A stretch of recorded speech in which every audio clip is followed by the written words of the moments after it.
Letters of Fire by Gaston LeRoux. Narrated by B.J.Harrison.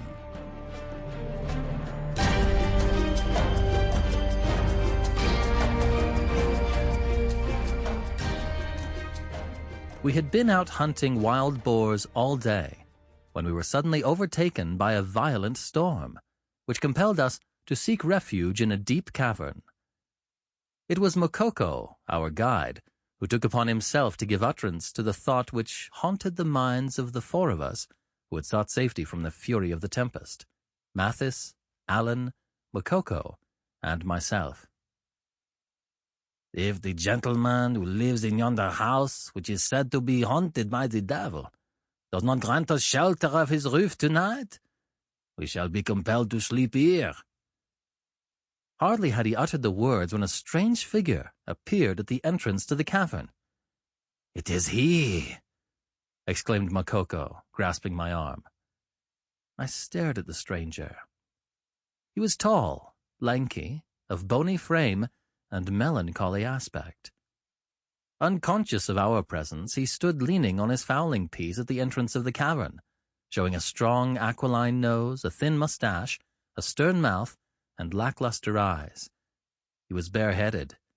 His hair was thin, while a few grey locks fell behind his ears. His age might have been anywhere between 40 and 60. He might have been strikingly handsome in the days when the light still shone in those time-dimmed eyes and those bitter lips could still break into a smile, but handsome in a haughty and forbidding style. A kind of terrible energy still lurked beneath his features, spectral as those of an apparition. By his side stood a hairless dog, now on its legs, which was evidently barking at us, yet we could hear nothing.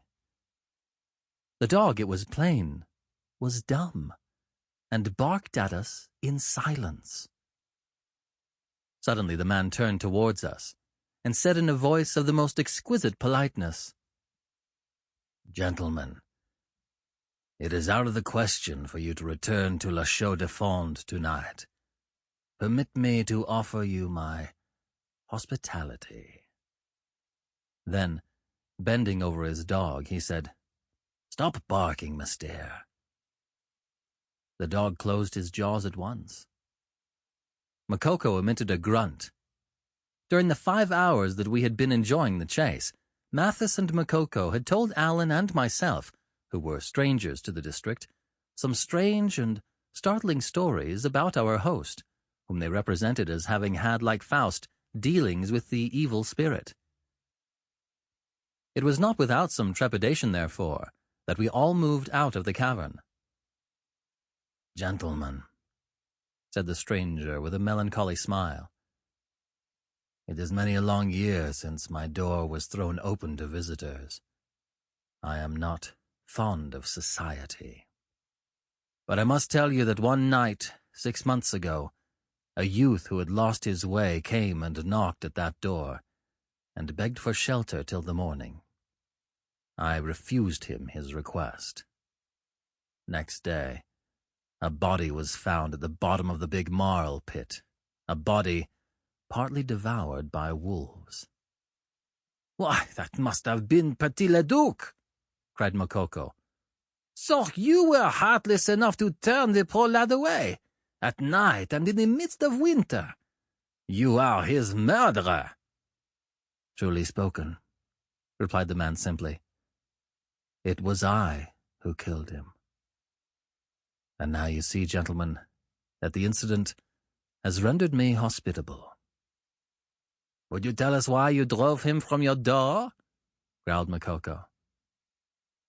"Because," he replied quietly, "my house brings misfortune." "I would rather risk meeting the powers of darkness than catching a cold in the head," I retorted, laughing, and without further parley we set off, and in a short while we reached the door of the ancient mansion, which stood among the most Sample complete. Ready to continue?